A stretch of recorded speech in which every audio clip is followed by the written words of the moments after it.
tontolo ny finoana kosa indray fotoan-dehibe no tanterana ny sabotsy lasa teo nandritra ny fitokana ny toby fampiraisana eny anivon'ny FJKM Ambohijanaka Ilafy. Ity toerana ity dia mandray ireo marary avy amin'ireo fiangonana FJKM ao anatin'ny synodam-paritany Iarivo Avaratrano.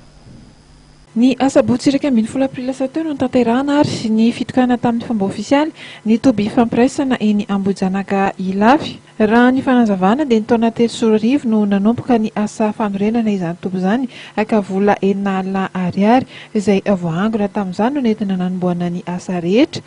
Ny 1 aprily 7 no nandray marary voalohany ny toby ary amin'izao fotoana izao dia marary 100 isa-taona eo no raisina sy tsaboana amin'izany toby izany ary mahazo fanasitranana ihany koa.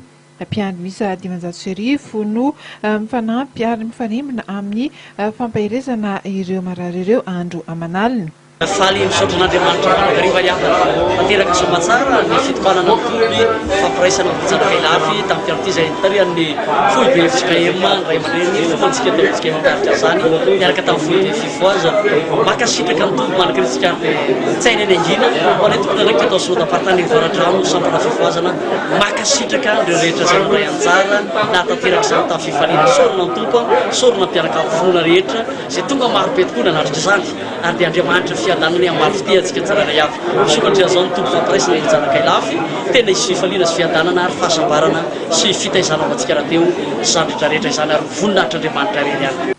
Nandritra ny hevitaona fitokana tamin'ny fomba ofisialy ny asabotsy io ary dia ny filohan'ny fiangonana FJKM ny pasteur Rasendrasina Lala no nitory ny tenin'Andriamanitra tamin'izany.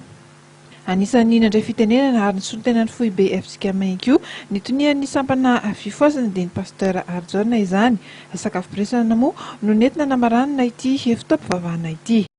Tapitra treto indray ny fotoanantsika tompoko lasy tompoko vavy tamin'ity takariva ity isoranay teto amin'ny fahitalavitra matv no nanaraka hatramin'ny farany vaovao izay voangona sy nisongadana tamin'ity androany ity manentana anao hatrany kosa izay eto amin'ny fahitalavitra matv tsy saraka fa hanaraka hatrany ireo fandarana izay fa nomana ho anao ny tena kosa dia mame fotoananao amin'ny rapitso indray mametraka veloma mandrapitafa indray ary tompoko lasy tompoko vavy.